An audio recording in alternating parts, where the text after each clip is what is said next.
Lars and I need your help, really.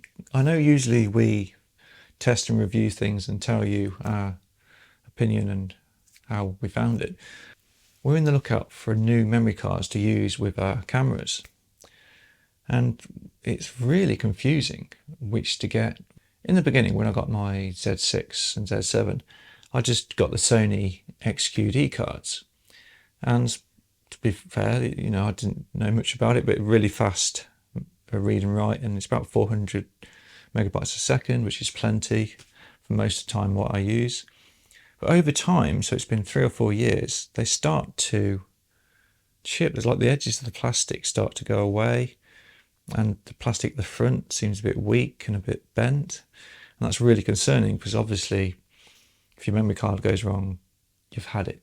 Especially because I'm an event photographer, like with weddings and things like that. It's good that they have the backup. Obviously, 2 card slots are essential. And also Lars is doing sports photography soon. And he always goes away to do the Six-a-Side World Cup. And he's looking for a new memory card as well. And he's confused about which ones to get. I guess it depends on your use case. I mean, for everyday, like street or travel, you probably won't need the high frame rate capability and the speeds that you would need for sports or wildlife.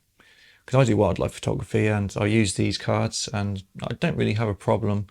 It's rare that my buffer fills up, to be honest, even with 20 frames a second, shooting full RAW.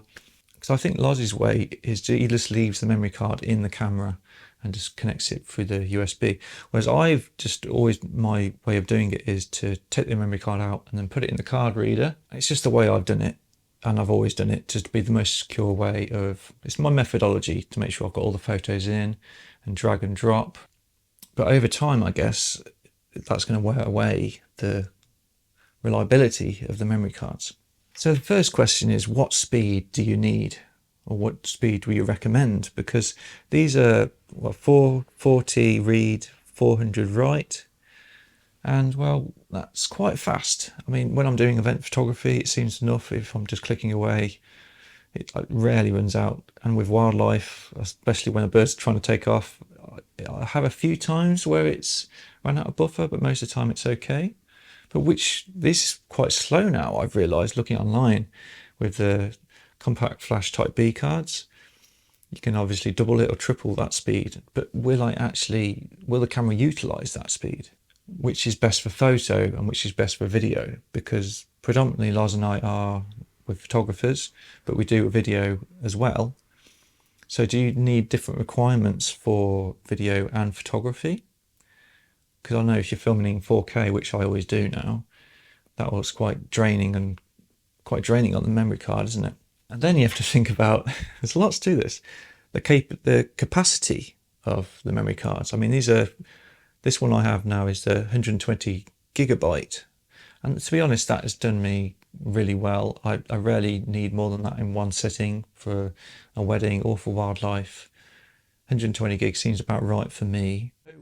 What, in your experience, have you had any nightmares or what do you recommend really for the brand? I mean, is branding important? I always would think that going with a big brand would be better because they're more reliable, even though they're more expensive, I suppose.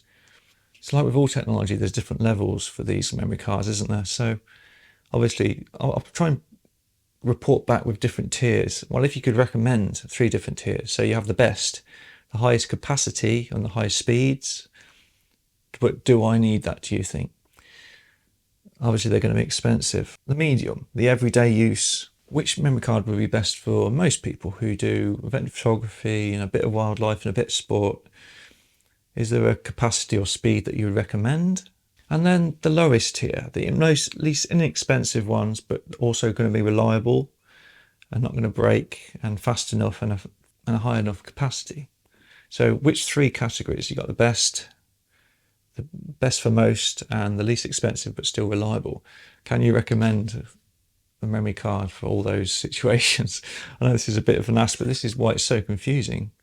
And well, I'll report back with those categories and what everyone's commenting and recommending. And well, yeah, I'll see you next time.